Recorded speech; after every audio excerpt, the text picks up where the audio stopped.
Hello and welcome to today's edition of Noshing with Nashies. I have a busy one for us today, many ingredients. We're going to be making shepherd's pie today, and I'm doing it with beef, not lamb. Don't come at me for it not being classic. Most people have access to ground beef. Some people don't like lamb. I'm not a fan. But so what we'll need for this, and let's see if I can remember it all, because it's a bunch. We're going to need some milk. We're going to need a little bit of red wine. You can omit that if you want to. We're going to need some beef base or some beef stock. We have here some parsley and some thyme, some flour. I've also got some Parmesan cheese there. We've got some garlic powder, garlic butter. Carrots you can do frozen or you can do fresh, that's fine. We've got some peas here. You can do frozen, fresh, whatever you want there. Some salt, some corn. We've got some pepper, some tomato paste. Now here's my special ingredient. It's a little jar of pimentos here. I just like the zing it gives. Some regular garlic, some butter. I've got an onion here. About, I'd say 5 to 6 potatoes. It's going to be the mashed potatoes for the top. You can look at your pan and the size of your potatoes and decide on that. And then we've got 1.5 to 2 pounds of ground beef to get us started. And the first thing I am going to do is I am going to wash and cut up my potatoes and get them into a boil. I will see you in just a minute. Alright, you can see that I have peeled my potatoes and cut them into about 1-inch cubes, and I've added to my cold water, always start your potatoes on cold. To my cold water, I have added about 1/2 teaspoon of seasoning salt just to give them a little flavor, and they will boil for about 10 minutes until they're fork tender. Just take out one of the big pieces, stab it with a fork. If it's done, drain it off in a colander. You are good to go. And the great thing about this recipe is that if you need to use instant mashed potatoes, that's perfectly fine as well. They make some really good ones out there without a lot of additives and things like that. And so since Thanksgiving is coming up, just to let you know, always start your potatoes on a cold in cold water. They cook the best and the most thoroughly that way, the most evenly that way. All right, our potatoes. They are fork tender, as you can see, and it took me 14 minutes from cold water all the way through boil. That was it, 14 minutes. So I'm going to drain these off, and right in this same pot, I'm going to go ahead and put my ground beef, which is slightly frozen because I didn't take it out last night. It's perfectly fine to do that. I'm going to take my ground beef and 1/4 cup of water. I'm going to put them in here to start cooking on medium heat, which is 5 on my stove, and we'll head over here, and I will show you how I make the mashed potatoes for the top. Okay, my meat is bubbling behind me, and it'll be about halfway done by the time we're done making these mashed potatoes, and that'll be perfect for starting to incorporate our veggies and everything in there. Again, it's just my meat in my skillet on medium heat, which is 5 on my stove. I put a little bit of salt and pepper in it. Now, I'm not going to salt my potatoes because I have 3 tablespoons of salted butter here. If you want to salt yours, go with a 1/4 tablespoon or a 1/4 teaspoon of salt. And so, like I said, 3 tablespoons of butter. Unsalted or salted, your choice. A couple of tablespoons of parsley. Of course, you can use fresh, which is perfectly fine. 2/3 cup of milk.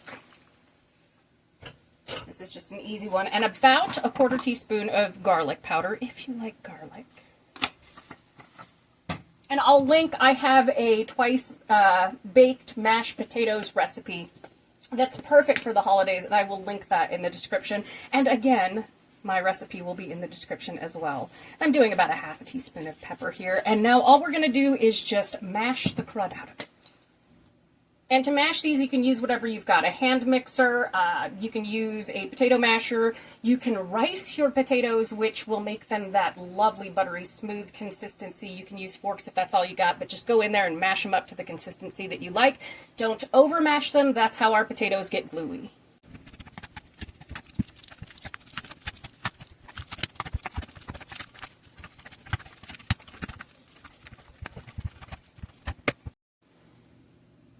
And there's how I like my potatoes. I like them with a little bit of texture in there. I don't like them overly creamy.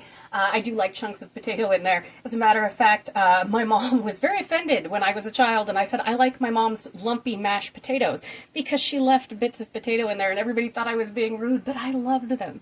You can do them whichever way you want. This is how I'm going to do. Set it to the side, and I'm going to take us over to the meat, and we're going to do that portion. All right, as you can see, my beef is nicely broken up. It's cooked about halfway. There's still a little bit of liquid in the pan, which is beneficial for us.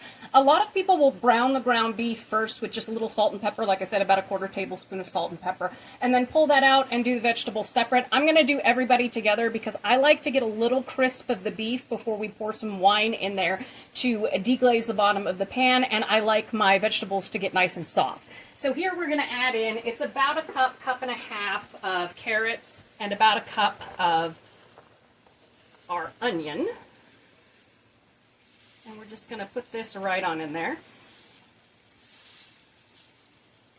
And we're just going to cook it nicely until our onions are translucent and our carrots have gotten a little bit soft. And right at that point is when I'm going to add the garlic and the seasonings. Meanwhile, I'm going to preheat my oven to 375 degrees. I am going to grease up a 9x13 pan with some nonstick spray for this while I organize all of our aromatics. So I'll let you watch this in fast motion.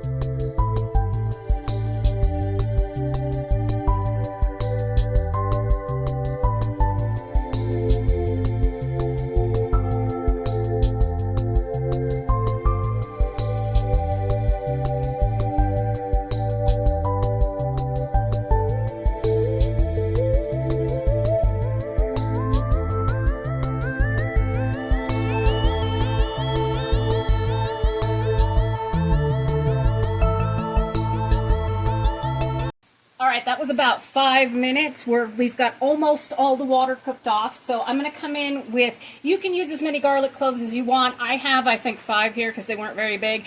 So 3 to 5 garlic cloves fresh. You don't want to put that in too early because garlic burns really easy. And this is going to go fast now that our water is coming off.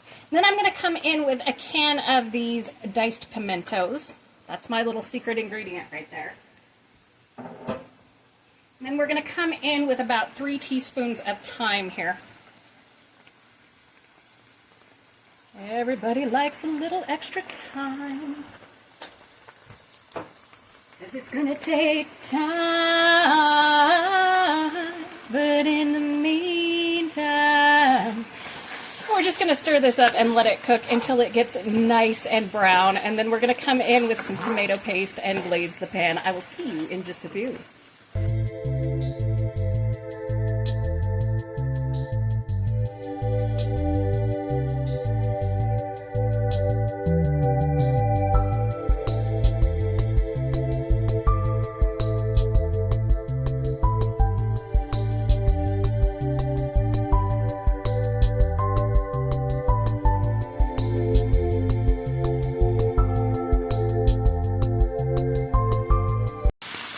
All right, that was about 3 minutes. Everything is so nice and fragrant. I'm going to come in with about 3 tablespoons of our tomato paste. And we're just going to cook this until it gets a little bit dark and kind of smells a little sweeter, is the key to this. Tomato paste gives such a beautiful, robust flavor. It gives us that acid in there. And then by cooking it, we get that sweetness, which is lovely. Oh, and the reason why I don't have to drain my meat, I use 85-15 on my ground beef, so 85% meat, 15% fat. If you're using a fatter meat, maybe a pork or, again, a lamb or a fattier beef, do cook your beef and then drain it off and then add your vegetables because you don't want it to be greasy. Fortunately, with the smaller amount of fat there, it doesn't really get super duper greasy.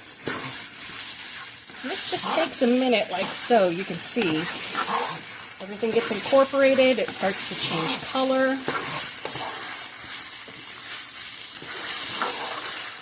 Oh, and it smells beautiful. So just let this cook for about 2 minutes like I'm doing here, and then we'll add our wine and boil that down until it's pretty much non-existent to glaze our pan.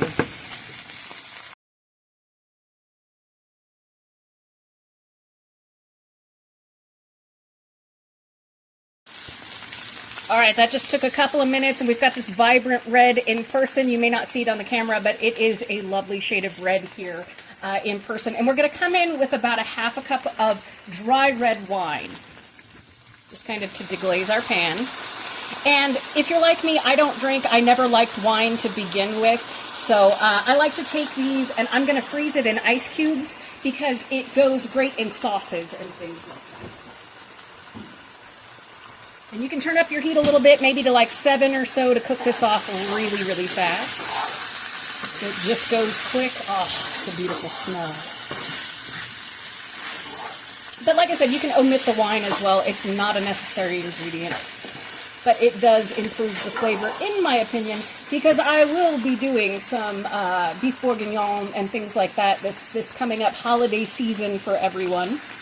All right, so what I'm going to go ahead and do here now that is cooked off, smelling beautiful, I'm going to add 1 cup of beef broth.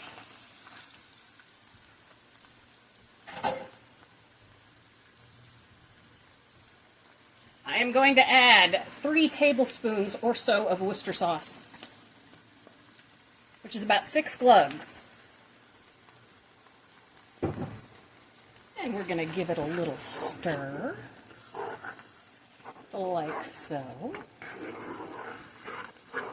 I think I can put a little bit more water in there. I want a little more sauce than that. So there we go. Because we're going to be adding flour in just a minute.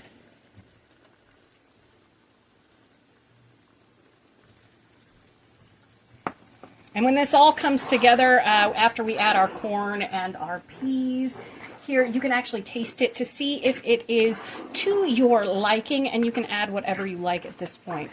You can see we're kind of saucy. We're going to add in about 3 tablespoons of flour, like so. Just kind of sprinkle it, and we're going to thicken it up real fast.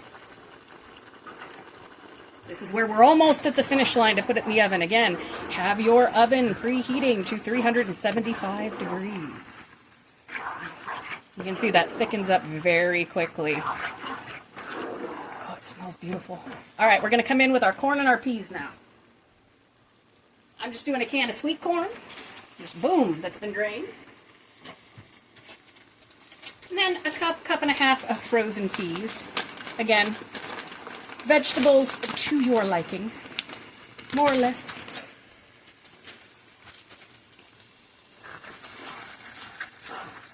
And we're just going to mix everybody together, turn off the heat, and I'm going to spoon this into my 9x13 pan, and then I'll show you how I top it with the mashed potatoes. All right, I got my 9x13 baking dish here. We're going to come in with these potatoes. We are just going to top it off.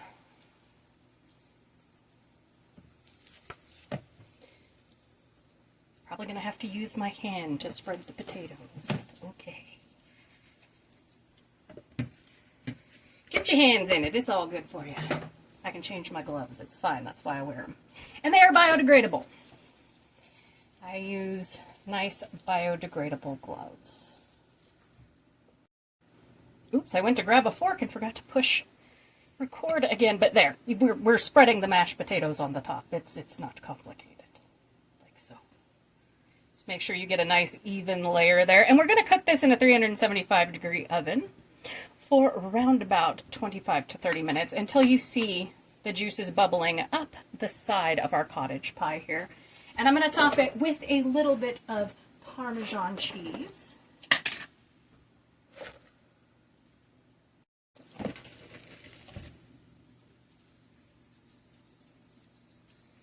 Just gives it that extra flavor, and that's why I say I don't really salt my potatoes, because there's plenty of salt in the bottom and also in this Parmesan cheese that goes on the top. You can use whatever cheese you like. It's all good as well as that. Okay, I'm going to pop this in the oven uncovered. It does not need to be covered. I'm going to pop it in the oven for about 25 minutes, so I'll see you in about 30.